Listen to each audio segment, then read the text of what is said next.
Now, your Norcast weather update. Brought to you by ACUA, keeping Atlantic County clean and green for a bright future.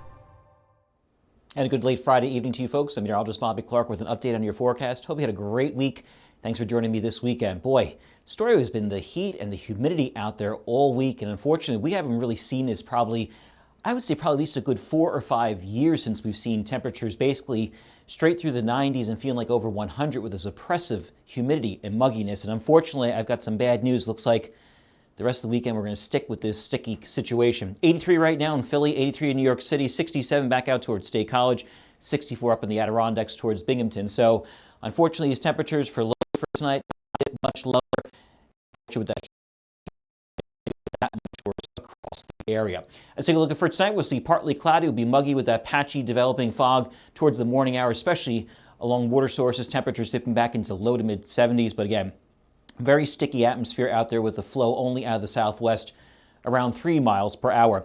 As we take a look at your exclusive Norcast region by region hyperlocal forecast for tomorrow, not much change going on here. As I mentioned for the weekend, we'll see AM sunshine and then those clouds will start to build as we head through the afternoon. And can we see an isolated shower or storm? Of course, but as we've seen, they've been more missed than hit really across the area itself. But temperatures are going to be back into the low to mid 90s, feeling like 100 to 105, unfortunately, with that humidity and mugginess across the area. South and east, same story. Low to mid 90s out there across the area, even some upper 90s. But again, the humidity and mugginess is making it feel that much worse.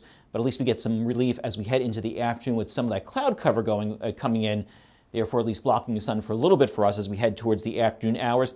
Farther south and east, as I mentioned last weekend, we were talking about the oppressive heat that was going to be coming for this weekend. And I was mentioning that the shoreline really not going to escape too much of the heat and the humidity out there. Temperatures reaching near 90 as you head towards the shoreline, but again, as you head farther inland, that's going to be the story. Mid to upper 90s, feeling like 100 to 105. And even farther south and east, temperatures in the mid to upper 80s as you head towards the shoreline, low to mid to even some upper 90s inland. So unfortunately, we are stuck in this funk of a pattern. I think the good news is we get a little bit of a break as we head into next week. We'll talk about that in just a few moments. As for tomorrow and through the rest of the evening on into tomorrow night, we do have a heat advisory out in effect for the county shaded in orange, so definitely be careful. Any kind of outside plans for tomorrow, kind of gardening you're doing or any kind of outdoor activity, sports. I know Little League Baseball, the tournaments are really heating up out there, no pun intended, across the area, so definitely make sure you have plenty of hydrating water out there for your son or daughter that's out there playing. What's it going to feel like by the afternoon? So temperatures are going to feel like they are in the 100s, near 105 across most of the areas. I mentioned even the shoreline.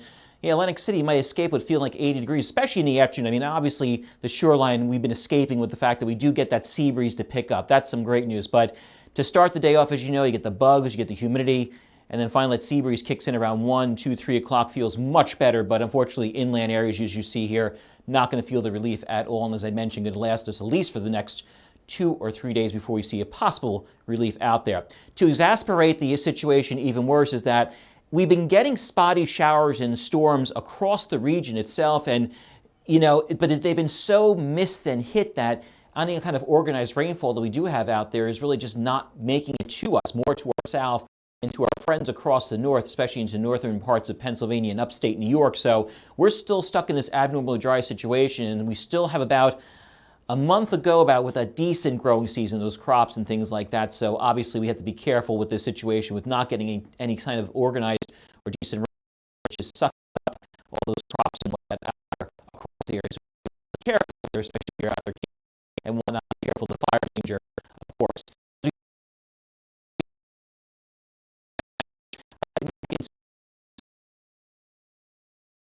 To be the case as we head through tomorrow morning with those patchy areas of fog, especially around the water sources itself. Tomorrow we see ourselves again mostly sunny in the morning hours, clouds move in the afternoon, maybe an isolated shower or storm.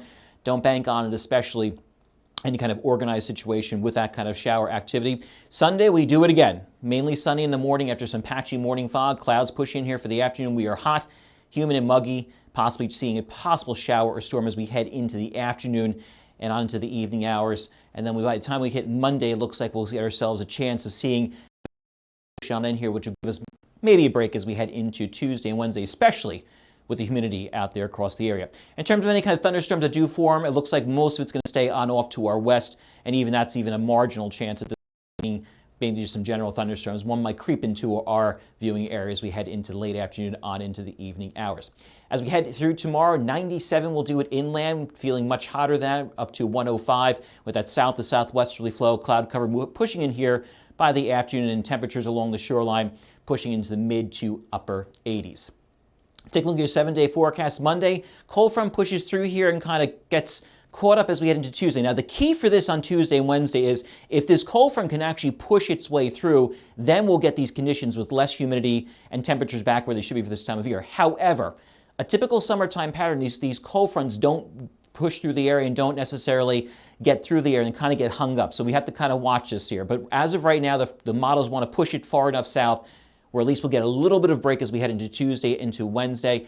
But then here comes the heat again as we head into Thursday and your exclusive Norcast plus 3 days. Saturday, chance of some showers and storms as a cold front pushes through here, but then a warm front pushes through as we head into Sunday. Mostly sunny skies, and we're back to hot and humid conditions for the beginning of next week. Have a great night, everybody. I'll see you tomorrow morning.